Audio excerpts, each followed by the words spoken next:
Olá, eu sou a Cristina, você está no Relivrando e hoje eu vim convidar vocês a acompanharem o novo projeto desse canal, que vai se chamar Projeto Lendo Japão.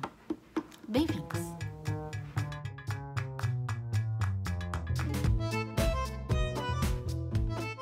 Eu estou lançando mais um projeto também em conjunto com o canal da Leila Cardoso, que é o projeto Lendo Japão. Então, fora toda essa pilha de livros que vocês estão vendo aqui na estante, que todos esses aqui não estão lidos, mas alguns que estão ali na minha frente que eu estou olhando, agora também nós juntamos alguns livros que nós gostaríamos de ler.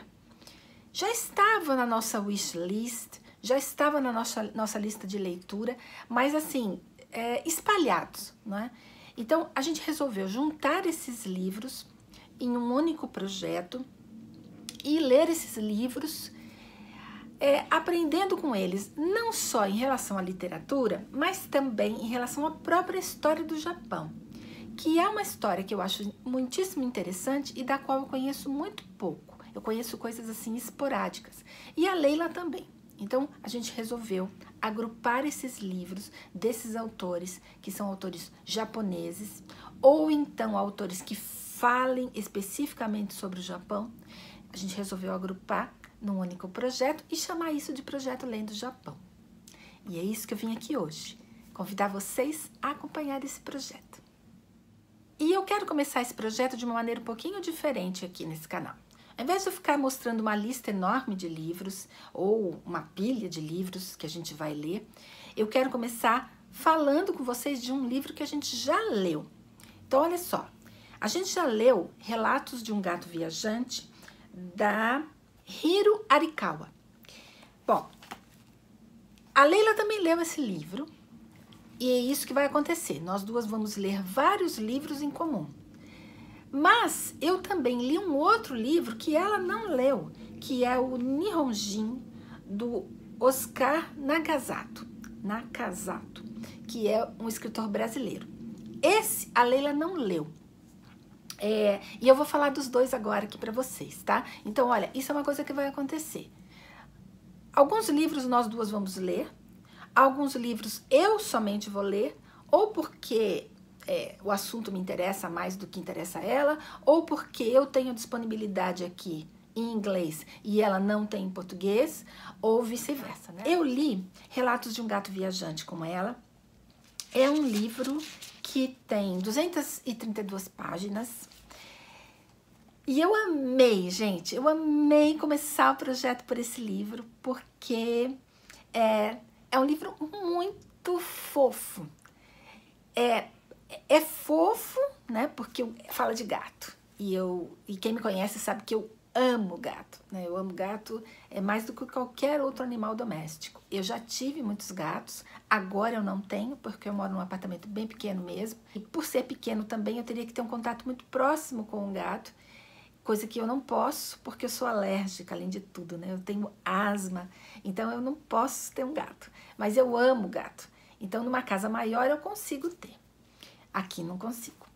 Mas eu li esse livro aqui e achei realmente muito fofa, muito gostosa a história, porque o gato da história, que é o Nana, é um gato muito especial.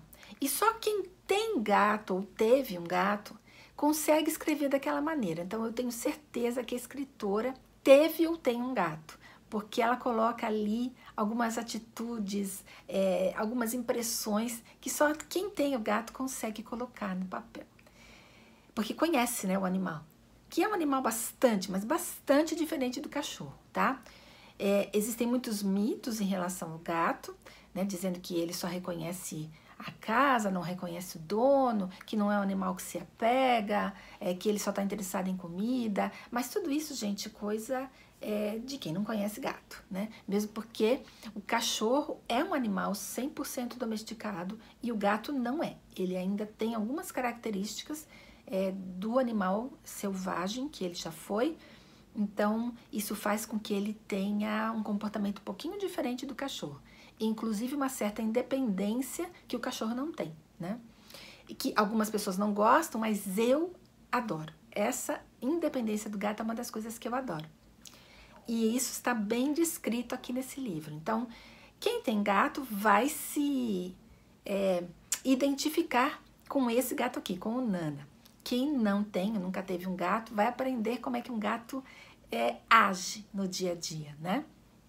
E algumas atitudes estranhas do gato a gente começa a entender aqui, descritas nesse livro.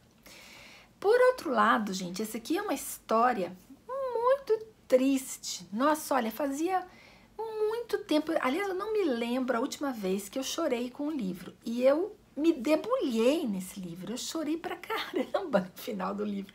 Tanto que o último capítulo, eu parei. Eu falei, não, eu parei, fui almoçar, saí, era um domingo que eu tava lendo. Eu parei, fui almoçar, saí. Quando eu voltei, falei, agora eu vou terminar, porque é muito triste. Acontecem coisas assim, muito tristes com o personagem principal, que é o Satoru, o dono desse gato. Então você fica assim muito envolvida com a história, porque é uma história singela, que poderia ser piegas, mas como ela escreve muito gostoso e a maneira como ela descreve e escreve é muito gostoso. Alguns princípios que ela coloca aqui são princípios budistas. Quem conhece um pouquinho do budismo vai reconhecer isso daqui. Então a coisa não fica piegas, mas fica muito sentimental, bastante sentimental. Mas eu gostei, é um livro lindíssimo, que tem uma profundidade, apesar de serem só 230 páginas, tem uma profundidade bastante grande e muita coisa para a gente pensar a respeito, muita coisa mesmo, tá? Sobre amizade, sobre dedicação, sobre como encarar os seus problemas, como encarar as adversidades que acontecem na sua vida. É muito legal, tá? Então esse foi um livro assim que abriu o projeto e que eu adorei que a gente tenha escolhido, porque eu amei o livro. O outro livro eu também li em PDF, que é do Oscar Nakazato, é um autor brasileiro. Esse livro aqui ganhou o Jabuti, apesar de ser o primeiro livro dele, e eu vi uma entrevista desse professor, ele é um professor, não é um escritor profissional. E o Nihonjin conta a história de um imigrante japonês dos anos 1920, né? Ele veio para o Brasil a pedido do próprio imperador japonês, né? O Hirohito. Ai, como é que é o nome dele?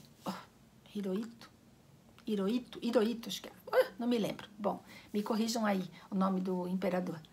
Mas ele veio para o Brasil, assim como vários imigrantes vieram a pedido do imperador, para que eles fizessem fortuna no Brasil e voltassem para o Japão e abrissem os seus negócios, né, e investissem esse dinheiro no Japão. Só que eles, o próprio personagem, né, assim como todos os imigrantes que vieram naquela época, foram para a lavoura. E a gente sabe que fazer fortuna na lavoura não é uma coisa que acontece, né? Bom, e eu acho que interessante nesse livro é que o personagem tem bastante dificuldade de se adaptar à cultura brasileira, porque ele é muito arraigado à cultura japonesa. Então ele vai ser, até o final da vida, um japonês vivendo no Brasil, sem assimilar a cultura brasileira.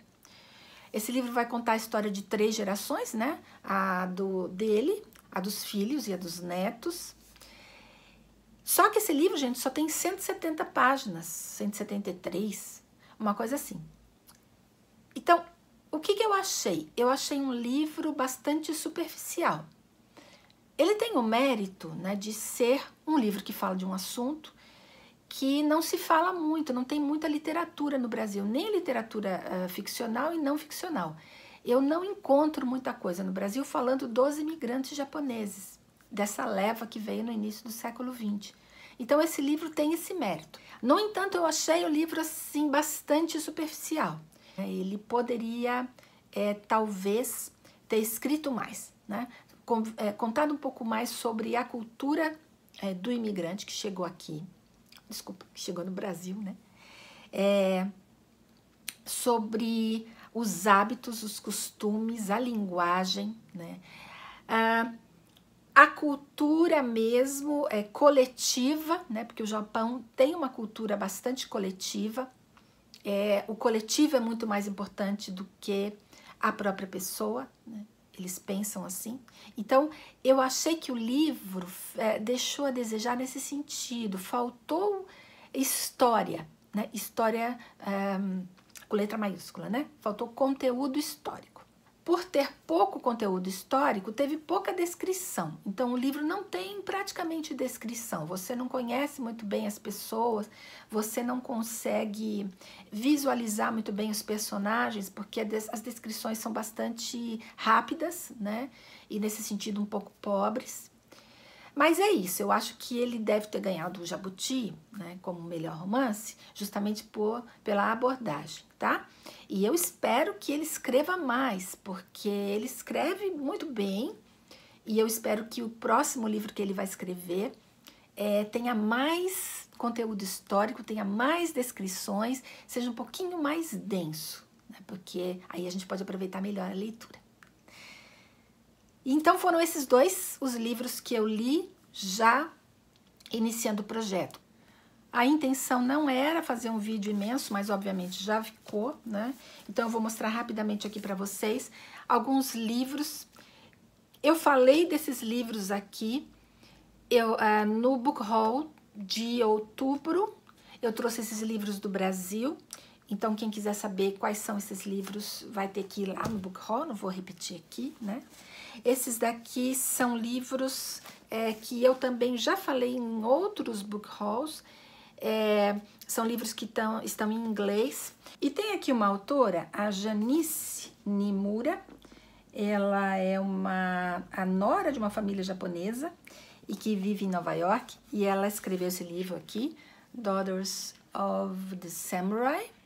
E, veja bem, esse aqui vai falar da imigração japonesa nos Estados Unidos, mas não é escrito por um japonês, não. A japonesa é escrito por uma ocidental falando de japoneses. Então, foi esse um dos exemplos que eu falei lá no começo, né? Que a gente pode ler autores que não são japoneses, mas que falem sobre o Japão e contem história de japoneses, tá? Então, esse aqui é o caso. Eu tenho também 2 livros em e-book, que eu comprei na Saraiva e leio no aplicativo da Saraiva, que são Hotel Iris, da Ogawa Yoko, e Uma Questão Pessoal, do E. Kenzaburo, tá? Além disso, a gente vai poder ler também mangás. Eu amo mangá, gente, eu tenho vários vídeos aqui sobre mangás. Se vocês quiserem dar uma olhadinha, tem uma playlist aqui. E eu vou começar a acrescentar também, eu e a Leila, claro, mangás também nesse projeto, porque os mangás são muito ricos, tá? Eles conseguem, com a linguagem visual, contar umas coisas assim bastante interessantes sobre a cultura japonesa, tá?